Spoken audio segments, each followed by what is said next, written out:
Hello, bienvenue sur la chaîne, on se retrouve dans une nouvelle vidéo pour que je vous parle de ces livres que j'ai abandonnés ou mis en pause. Alors ne faites pas attention à mon accoutrement, oui c'est le même que dans une vidéo précédente puisque je tourne le même jour et que j'avais la flemme de me changer juste pour faire genre que c'était une nouvelle vidéo et que du coup je change de fringue. Donc dans cette vidéo je vais vous parler de plusieurs livres, il me semble qu'il y en a 4 ou 5 que j'ai abandonnés ou mis en pause et je vais vous expliquer pourquoi j'ai mis en pause ces livres. Alors le premier livre que j'ai mis en pause et qui est assez récent, j'ai dû le commencer il y a une semaine ou deux, c'est Enchantment of Raven de Margaret Rogerson, publié aux éditions Big Bang. J'ai laissé le marque-page pour vous montrer où j'en suis, donc j'en suis à la page 113, chapitre 7, ce qui fait à peu près ça sur ce livre, ce qui est en fait très peu, mais le livre n'est pas long vu qu'il fait 370 pages, quelque chose comme ça, et en fait voilà, il est déjà en pause. Pourquoi il est en pause? Alors, j'ai lu Sorcery of Thorn juste avant, et je voulais tout simplement me lancer dans cet autre roman de cette autrice, qui est aussi un one-shot de fantasy, pour, en fait, il me semble qu'il y a un nouveau roman d'elle qui va sortir courant de cette année, et je me suis dit que j'allais lire tous ses précédents romans pour être prête pour la sortie de son troisième qui sort en France, tout simplement. Et vu que j'avais bien aimé Sorcery of Thorn, je me suis dit, je vais beaucoup aimer Enchantment of Raven, sauf que en fait, pas trop, non. Alors, déjà, c'est aussi un one-shot de fantasy, ça je vous l'ai déjà dit, qui est assez court, donc je me dis c'est cool, ça va se lire vite. J'étais déjà au courant qu'il y avait eu des avis somme toute négatifs, ou en tout cas des avis assez mitigés sur cette histoire, sauf que ces avis, je les ai entendus et j'étais préparée à ce que j'allais retrouver dans ce roman, c'est-à-dire de la fantaisie, mais avec une énorme part de romance qui prendrait le dessus sur la fantaisie, et en fait on serait plus dans une romance qui se passe dans un univers de fantaisie qu'une fantaisie avec de la romance. Donc ça je le savais avant de commencer ce livre, donc en fait je ne saurais pas comment l'expliquer, mais là au bout d'une centaine de pages, eh bien il ne se passe pas grand chose en fait et je m'ennuie. Voilà, alors pour vous faire vite fait le petit pitch quand même, donc on est dans un univers de fantasy avec des faées et on va suivre cette jeune fille qui s'appelle Isobel, qui est peintre, donc une peintre très renommée qui fait des portraits, et les faées adorent en fait qu'on les dessine, etc., qu'on fasse des peintures d'eux. Ils aiment beaucoup tout ce qui est art humain, etc. Et un jour, le prince, il me semble, d'une des cours présentes dans ce royaume, va en fait demander à Isobel de le peindre. Isobel accepte forcément, puisque en échange, elle peut avoir en fait des espèces de tours de passe-passe de magie qui peuvent lui être utiles dans sa vie du quotidien, tout simplement. C'est le paiement en fait qui lui est dû. Et bien ce qui va se passer, c'est que elle va faire le portrait de ce jeune prince et en fait le prince ne va pas être content. Voilà, il va pas être content parce qu'il y a un truc qui va pas avec le portrait, et donc il va décider d'emmener Isabelle en fait à sa cour, donc à son palais je suppose, pour lui faire son procès parce que ça ne va pas du tout. Voilà, et c'est ce qui est dit globalement dans le résumé, qu'elle va comparaître devant un tribunal, et voilà. Et en fait j'en suis à 100 pages, et en fait le prince et elle sont en fait en train de faire leur périple pour arriver au palais, et je m'ennuie un petit peu. Donc je savais que on avait vraiment la romance qui était mise en avant, ce que je comprends, ce qui ne me dérange pas si je suis au courant, et j'étais au courant, mais je m'ennuie. Les personnages ne me font pas plus d'effet que ça. Et en plus, la relation entre les deux, je trouve qu'elle est vraiment pas bizarre, mais en fait, on est censé être sur un enemies to lovers, clairement, vu qu'en plus, les humains détestent les faées. Donc Isobel, on lui a monté la tête depuis qu'elle est petite, comme quoi il fallait se méfier absolument des faées. Donc on est sur un enemies to lovers, dans un univers de faées, un one-shot pas très long, normalement ça devrait me plaire. Mais je sais pas, j'ai grandement du mal avec Isobel. J'ai l'impression qu'en fait elle est tombée en deux spies amoureuse du prince, comme ça, genre ils se parlent presque pas, mais elle est déjà tombée in love de lui, et en fait il se passe pas grand chose, et à la limite le prince est un personnage qui est attirant je trouve, parce qu'il est vraiment mystérieux, très orgueilleux, très je me protège, ne t'approche pas de moi, etc. Donc ok. Mais Isobel, c'est pas vraiment un personnage qui me parle. Et pourtant, on est à jeu Donc on est du point de vue de Isobel et on se perd pas en description, il n'y a pas vraiment de description non plus trop. Et en fait dans ce cas on devrait être vraiment tout le temps dans l'action. Mais en fait non. Et c'est ça qui m'a dérangée, en fait je suis arrivée à 100 pages, je me suis dit en fait je vais le mettre en pause parce que du coup je m'ennuie et c'est pas pour tout de suite et peut-être que j'ai trop lu de Margaret Rogerson d'un coup. Mais en fait, pas pour le moment. Pour l'instant, j'ai pas envie de lire ça. Pour l'instant, j'ai envie de plus d'action. Ça ne me convient pas. Donc, c'est pour ça que je l'ai mis en pause.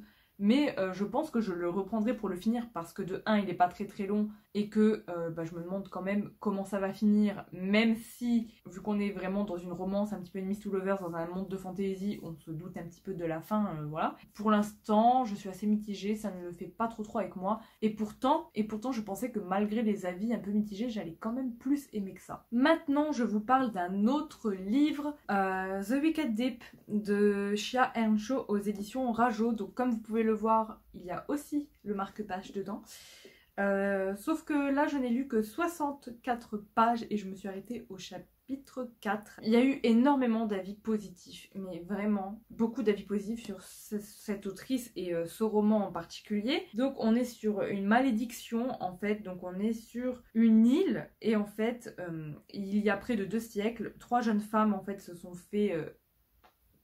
voilà, se sont fait assassiner puisqu'elles ont été accusées de sorcellerie et il me semble que tous les ans sur cette île ils commémorent un peu cet événement et ça amène beaucoup de touristes, etc. Et apparemment il y aurait une malédiction qui fait que ces 3 sœurs sorcières reviendraient d'entre les morts pour voilà, terroriser les habitants, etc. Sauf qu'en fait j'en suis à la page 60 et pareil en fait que pour l'autre livre, ce qui m'a fait le mettre en pause c'est l'ennui. Voilà, parce que j'en suis arrivée à 60 pages et je m'ennuie en fait, je m'ennuie. Donc voilà, je pense que j'étais pas forcément dans le mood. Pourtant je me dis il doit y avoir une enquête, quelque chose de mystérieux. Mais en fait, au bout de 60 pages, eh bien, ça n'a pas attisé plus que ça ma curiosité. Donc, je m'en doute qu'il faut que je continue. Je m'en doute que ça va éveiller ma curiosité. Plus je vais continuer, plus les pages vont défiler. Mais c'est vrai que pour l'instant, au bout de 60 pages, voilà, j'ai pas d'autres mots. Voilà, donc on suit une jeune fille qui vit sur l'île et là, elle fait un peu sa petite vie. Voilà, la fête, enfin la commémoration va bientôt avoir lieu et ça fait un petit peu, voilà, ébullition au niveau de la ville, etc., du lycée dans lequel elle se trouve. Mais c'est vrai qu'en fait, ces 60 premières pages ne m'ont pas, en fait, donné envie vraiment de continuer. Ces 60 premières pages ne m'ont pas happée. J'étais pas dans une ambiance mystère, un peu sombre. Non, non, non. Et en fait, c'est pour ça. Pourtant, sorcellerie, etc., ça me donne super envie. Donc, je le reprendrai, c'est sûr. Mais pour l'instant, en fait, au bout de 60 pages, ça m'a pas conquis. Ça m'a pas donné envie de le continuer, en fait. Et du coup, j'ai sauté sur autre chose. Il me semble que... juste après avoir mis en pause ce livre, j'ai sauté sur le 3e tome de ACOTAR. Donc voilà un petit peu pour... voilà. Surtout qu'il est assez long, il fait... Ah bah non, il a l'air épais, mais en fait il est pas si long que ça, il fait 372 pages. En fait, comme Enchantment of Raven, et on dirait pas du tout qu'en fait ils font à peu près le même nombre de pages, tellement le papier là est épais. Enfin bref, je pense que je reprendrai cette histoire peut-être quand je serai dans le mood, peut-être plus vers Halloween, peut-être quand je serai un petit peu dans une ambiance spooky, je ne sais pas. Mais c'est vrai que voilà, je l'ai mis en pause et pour l'instant, eh bien, il ne me fait pas plus envie que ça. Ensuite, un autre livre que j'ai mis en pause, vu que forcément c'est un peu le sujet de cette vidéo, donc je vous mettrai les images des autres livres à l'écran puisque les autres sont rangés et que ça ne sert à rien que je vous les montre parce que clairement il n'y a même plus de marque-page en fait dedans pour montrer la page à laquelle j'en étais. Donc un livre que j'ai mis en pause, c'est Le Chant d'Achille de Madeline Miller, publié chez J'ai lu, il me semble, Pocket je crois. Je l'avais commencé dans le vlog que vous pouvez retrouver sur ma chaîne, que je vous mettrai dans le petit i, vlog que j'ai adoré faire d'ailleurs, donc si ça vous intéresse d'aller voir mon vlog, n'hésitez pas. Pourquoi je l'ai mis en pause? Eh bien écoutez, pour une fois il n'y a pas vraiment de raison en fait, c'est juste que j'étais en période de vacances et j'avais emporté plusieurs livres à lire pendant ces vacances, dont en fait Crescent City de Sarah J. Maas. Face à Crescent City de Sarah J. Maas, Le Chant d'Achille n'a pas fait la diff quoi. Parce que j'avais commencé en fait à lire Le Chant d'Achille. J'ai dû lire 60 pages, quelque chose comme ça, encore la malédiction des 60 pages. J'ai lu 60 pages, c'était hyper intéressant, le début était hyper prometteur, la plume, à ma grande surprise, était très fluide, avec pas des mots compliqués, très recherchés, non, vraiment une plume très très agréable à lire et je l'ai mis en pause. Alors que vous savez que j'adore la mythologie grecque et tout, mais je l'ai mis en pause parce qu'à côté de ça, j'avais la grosse brique de Crescent City à lire. Je l'avais déjà commencé aussi. En fait, j'avais les deux lectures en parallèle et en fait, j'ai complètement lâché le Chant d'Achille pour lire Crescent City et du coup, je n'ai jamais repris le Chant d'Achille parce qu'après, j'ai enchaîné d'autres lectures, etc. et je me suis jamais replongée dedans. Donc, c'est pareil, une lecture qui est en pause, on va dire, qui n'est pas totalement abandonnée, que je vais reprendre depuis le début même, quand j'aurai envie de me plonger dans la mythologie grecque. Mais voilà, c'est un livre qui au final a été abandonné, juste parce que voilà, je faisais deux lectures en parallèle et que, Crescent City m'a complètement happée. Un autre livre que j'ai mis en pause depuis... ça doit faire 2 ans, 4 ans, oh je sais pas, mais des années en fait, c'est After, le tome 4 il me semble. Il faut savoir que After, moi j'ai commencé à les lire quand il y a eu toute la hype du début et que on faisait pas trop attention à ce qui était vraiment problématique dans les livres, et c'est vrai que maintenant After fait polémique parce qu'il y a des choses, des choses problématiques dans ce livre, donc je préfère vous le dire. Mais moi honnêtement quand je l'avais lu, j'avais adoré parce que c'était hyper addictif et que ça m'a remis en fait dans le bain de la lecture. Concrètement c'était ça. Au lycée, j'ai lu After et j'ai juste kiffé le tome 1, le tome 2 et j'étais à fond. Du coup, ça m'a remis en fait dans la lecture tout simplement et dans le fait d'acheter des livres, etc. Donc, rien que pour ça, je ne peux pas détester After malgré toutes les polémiques, malgré que voilà. Et j'avais commencé forcément à lire le tome 4 et j'ai dû arrêter... vers même pas la moitié, surtout que c'est des gros parpaings quand même. Moi j'avais les éditions poche et j'ai arrêté parce que en fait ça me saoulait, parce que ça tournait tout le temps en rond. Vous le savez de toute façon, After c'est une romance universitaire avec un bad boy et une jeune fille assez sensible, assez... Enfin voilà, vous voyez la jeune fille gentille toute prude et le méchant bad boy, voilà, et le bad boy qui va essayer de changer pour s'adulciner ou pas. Et voilà, c'est l'histoire de Hardin était ça, et en fait ça tourne tout le temps en rond, c'est-à-dire que il y a une embrouille, ils vont se reparler, une embrouille, enfin c'est... Vraiment, ça tournait vraiment en rond, ça ne m'intéressait même plus. Et c'est pour ça que j'ai lâché ce tome 4. Je sais pas du tout si un jour je vais reprendre, honnêtement, je ne pense pas. Peut-être me relire le tome 1 parce que franchement, je l'avais adoré. Mais est-ce qu'un jour je continuerai cette saga? Franchement, je ne pense pas parce que ça m'a saoulée de ça tourner en rond. J'ai l'impression de relire 10 fois les mêmes choses. Et en fait, le côté addictif, pour moi, à partir du tome... même du tome 3, c'était plus ça. J'étais plus autant... C'était plus autant addictif en fait, j'ai trouvé, et donc du coup je ne pense pas que je continuerai cette saga, d'autant plus en sachant que maintenant elle est problématique et qu'en plus vu que c'est une romance, on se doute un petit peu de la fin, donc je ressens pas vraiment ce besoin en fait viscéral de connaître la fin vu que je m'en doute un petit peu, donc voilà. Et enfin le dernier livre dont je vais vous parler, que j'ai mis en pause mais que je compte reprendre, donc ne me jetez pas des cailloux, des tomates, tout ce que vous voulez, c'est Harry Potter à l'école des sorciers, le premier tome. Je vous avais montré dans un book haul que je m'étais procuré les éditions Pouf Souffle qui sont sorties en hardback des Harry Potter, donc j'ai les 2 premiers dans ma palle. En fait c'est pareil, je l'avais emmené en vacances, voilà, et il y avait eu toute cette hype parce que les films étaient ressortis à la télé, donc je les ai regardés et forcément ça m'a donné envie de lire les livres Harry Potter que je n'avais jamais lus jusque maintenant, et du coup je me les suis procurés. Mais est-ce que je les ai lus pour autant? Non. En fait ce qui s'est passé c'est que je les avais emmenés en vacances, forcément c'était les vacances où j'avais emmené Crescent City. Voilà.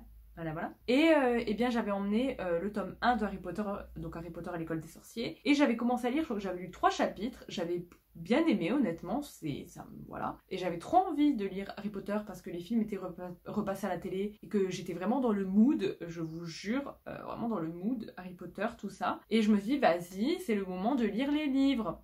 Sauf que, Crescent City, voilà. Pareil, j'ai lu 3 chapitres de Harry Potter. Et puis j'ai complètement laissé de côté parce qu'après j'étais plongée dans ma lecture de Crescent City. Donc en soi c'est pas que Harry Potter j'ai pas aimé, c'est comme pour le Chant d'Achille, c'est juste qu'il y a eu Crescent City et que depuis, donc au moins 6 mois, Harry Potter est en pause. Donc encore The Wicked Deep et The Enchantment of Raven, c'est des livres que j'ai lus assez récemment, qui datent de, je pense, janvier, février, voilà, qui sont en pause depuis moins de 2 mois, on va dire. Mais pour Harry Potter et le Chant d'Achille, ça fait plus de 6 mois qu'ils sont en pause parce que ça date des grandes vacances de l'année dernière. Donc voilà, mais je pense que je reprendrai Harry Potter parce que je veux vraiment découvrir les livres, voir la différence entre les livres et le film, les films. Donc voilà, que voulez-vous? Oui, je les lirai, pas de panique, mais voilà, ce n'était pas à l'ordre du jour jusque maintenant. D'ailleurs, n'hésitez pas à me dire quelle maison vous êtes dans Harry Potter. Moi, du coup, je suis Poufsouffle. Et bien, n'hésitez pas à me laisser un commentaire en me disant quelle maison vous êtes sur Harry Potter, voilà. Donc on est dans le thème. En tout cas voilà, j'en ai fini de vous présenter ces livres que j'ai complètement abandonnés ou mis en pause. N'hésitez pas à me dire en commentaire si vous aussi vous avez des fois des livres voilà, que vous laissez en pause ou que vous mettez en pause ou que vous abandonnez et que vous oubliez et que vous ne reprenez pas et qui sont vraiment en pause voilà, depuis... des semaines, des mois, je ne sais pas, n'hésitez pas à me le dire. En tout cas, j'espère que ce type de vidéo vous a plu. Voilà, j'ai essayé de faire un petit truc un petit peu différent de d'habitude. Si vous avez aimé cette vidéo, n'hésitez pas à mettre un petit pouce en l'air et un commentaire. Et moi, je vous fais de gros bisous et je vous dis à plus dans une prochaine vidéo. Bye!